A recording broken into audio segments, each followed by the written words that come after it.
Calvary, we have a wonderful announcement to talk about what Council decided 2 weeks ago in regards to our next quarter around whether we resume worship in the building along with other things or we remain virtual.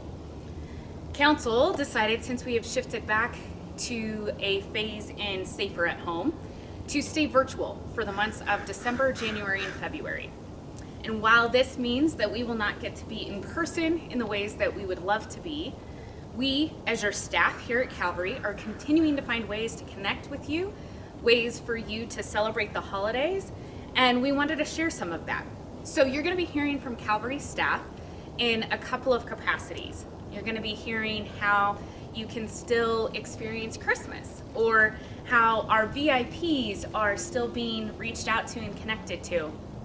And you're going to hear about the results from the Worship Christmas survey that you all filled out, and if there's a chance for any in-person worship opportunities for Christmas.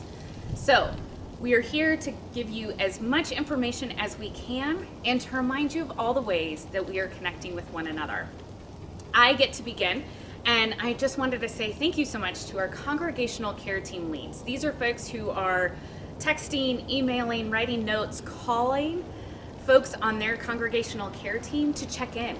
It's allowing all of our church members to be reached out to.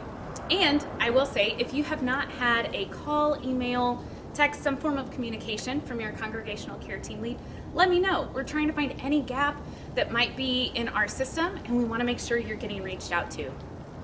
In addition, we have Calvary at Home for the holidays. You're going to hear about pieces of Calvary at Home for the holidays from a couple of my colleagues, but what I'm excited about is you will receive a mailing from us with a little token of appreciation and reminder that we love and care for you, and that will be coming in early December.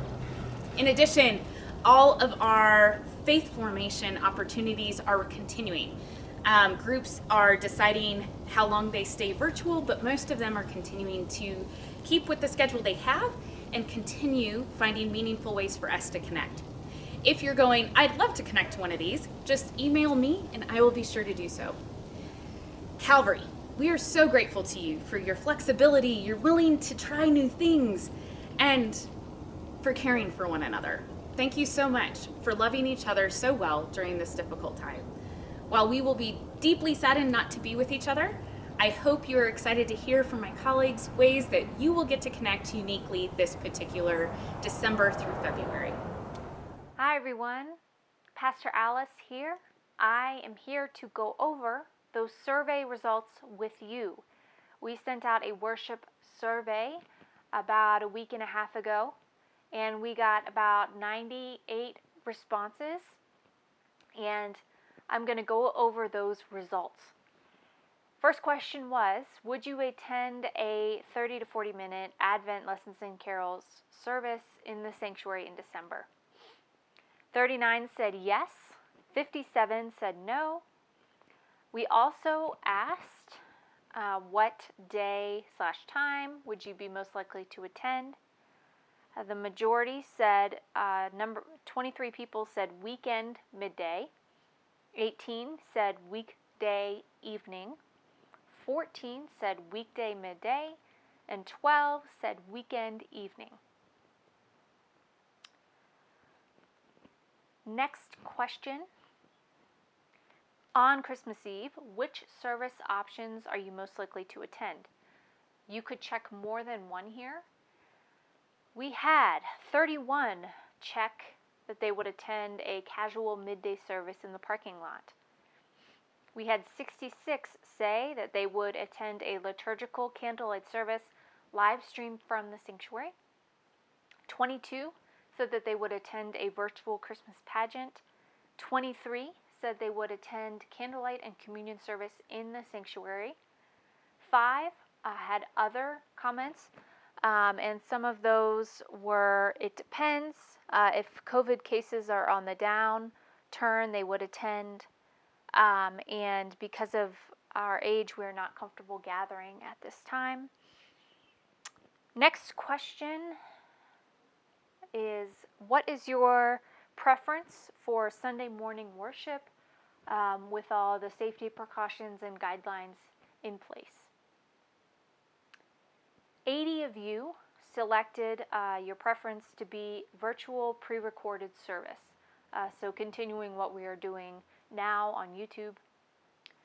13 of you, your preference is multiple services each Sunday.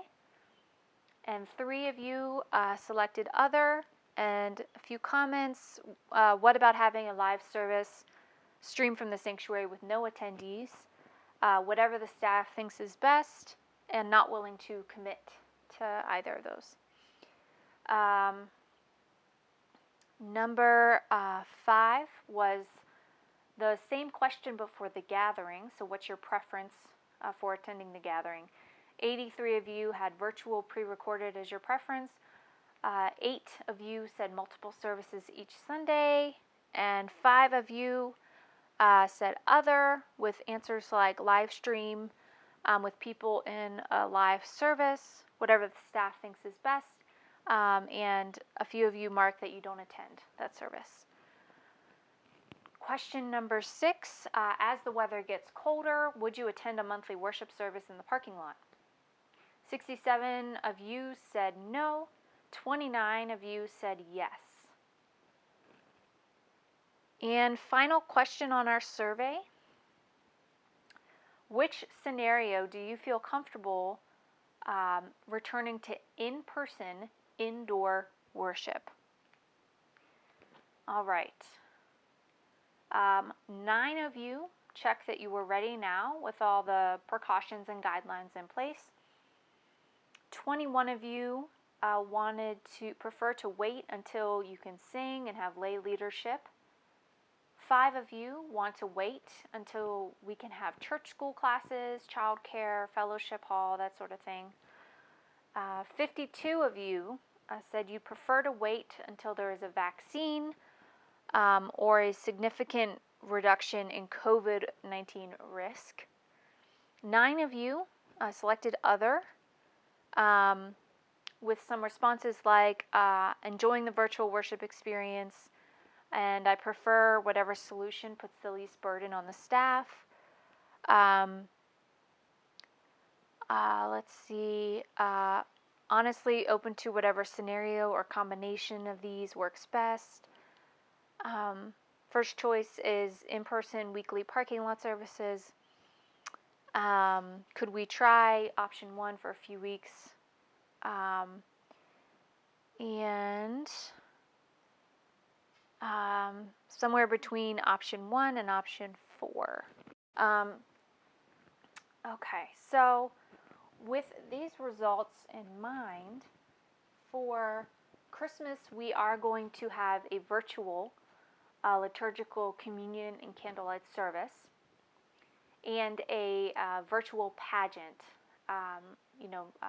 So we have both of those elements of Christmas Eve, where we have a more family-oriented service and worship opportunity, and candlelight and communion service. We are going to wait until a few weeks later when we are more aware of COVID numbers to make a decision about an in-person Christmas service opportunity. Because numbers could change in a few weeks or they might rise, we're not sure. So we recommend that you just keep an eye on the e-news. We will let you know once we make a decision about in-person Christmas worship opportunities. But we will have a virtual candlelight and communion and a virtual Christmas pageant. So those are our decisions as of now. Communication-wise, I just recommend that you keep an eye out for the e-news every week. That is our main way of communicating with you. If you don't receive it, you let me know. Email, I have learned the last 8 months, is very sneaky in the ways that it can work and not work. So if it's not showing up in your inbox, email me or call me, and I will do my best to quickly fix that problem for you. Also, our website is a really good way to get all of our worship videos, any updates, the pastor update each week. And so we just recommend that you keep visiting that for updates. That is the results that I have for you. Thank you to everyone who filled out our survey. Your input is so valuable to us, and it really helps clarify a few things for us and helps us make decisions in such a difficult time. So we just thank you for your input and being willing to take a survey with us. And thank you for watching my segment, and I hope all of you watching are doing well. Hi everyone! So I wanted to give you a quick update about what's been going on with children's ministry at Calvary. So as you know, we finished our virtual VBS, which was amazing, and we had 16 kids attending, and we used the curriculum from Illustrated Ministry called Compassion Camp, which was a perfect title for this pandemic time. We are now doing the same company, Illustrated Ministries, Sunday school curriculum called the Beatitudes. This children's curriculum is great. It's 12 sessions, and the kids can do it whenever they want. It comes with discussion questions, reflection, prayers, activities, and of course, some illustrations too that they can color. They have their own coloring pages. We just had on the 24th of October, we had our kids come and pick up Halloween and Thanksgiving bags to take home. I filled them with all sorts of candy, most definitely, and little knickknacks, sunglasses, painting tools, and all sorts of different crafts and bouncy balls and all that. So that was very fun, and I hope that the kids enjoyed those. But coming up, we will have our Christmas bags, which we will find a time when it's not snowing and freezing in Colorado to have the kids come pick up their Christmas bags in December, which is only a month away. And the last thing I wanted to share with you is about our virtual Christmas pageant, which we will be having at Calvary.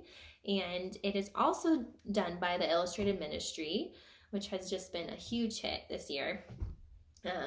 It's titled Do Not Be Afraid, and it'll just go through our Christmas story, the story of Jesus' birth, and have all sorts of characters such as Mary and shepherds and the Magi and King Herod, everybody. So we are just going to have a lot of fun with that. So keep an eye open and get ready to have a virtual Christmas pageant, Calvary's first virtual Christmas pageant, may I add, the week of Christmas. And I hope you all have a wonderful November. Take care. Hi, Calvary. David here. And just a couple of quick announcements about music items as we approach Advent and Christmas. As you know, because of the pandemic, we won't be having a Christmas concert, which is just breaking my heart. But we can wait, and we'll do it next year. What we will be doing is continuing music making in all of our worship services, and I'm going to continue to try to make it as varied, involving as many of you as possible, as well as our wonderful bell choir, Jubilation, as I'm stirring and thinking about this, a way to do it safely and socially distanced, wearing our masks here at church in our sanctuary, especially for Advent and Christmas. I hope that it brings some really added diversity to the music. Also, in Pastor Morgan's Faith Formation Ministry outreach, she has conceived of a Home for the Holidays theme, and part of this will include sending out carols for you to enjoy and sing in your home together. It will be a small collection, and it will also include access to a couple of recorded pieces that I'll do for you for Christmas. And lastly, I just want to remind you that the hymn request line is still alive and kicking, so feel free, if you ever get the urge or the craving to hear one of your hymns, drop me an email and let me know, and I will do my best and to as quickly record with guitar or a piano track, or if I get really fancy, I'll ask Denise to help me virtually one of your favorite hymns. So we're just thinking of you and sending out much love. All right, take care. Bye-bye. Greetings. I'm Mary Holst. It is my joy and indeed my privilege to minister to a group in our congregation that we call our VIPs, very inspiring people. These are folks who are homebound or live in care facilities or have a unique health need or are 90 years of age or older, and some of these folks are very able and very active. How inspiring is that? All of them are inspiring with their courage, their strength, their resilience, and their faithfulness. I try to maintain connection with them through periodic phone calls, through a personal note that I send every week, through the pastoral letters that I take off of the e-news on Friday, enlarge and then send to them, particularly those who do not have access to internet. There are occasions when there can be in-person visits. Some of our care facilities have opened that up now. And 2 times during the COVID, I have made something in my kitchen to deliver to each of them as a reminder that they are loved and not forgotten. There are many ways that we can connect with each other, but right now I am so particularly thankful for worship every week, for the creative and well-crafted worship that is inspiring and keeps us connected to each other, to our pastoral staff, to our musicians, to many in the congregation who participate. What a gift that is in a connection to God and each other. I am deeply grateful. Calvary, if you have any questions about building usage or digital worship or any of our virtual faith formation opportunities, just contact any one of us. We are here for you, and we are grateful that you are here for each other. Thank you for being the church.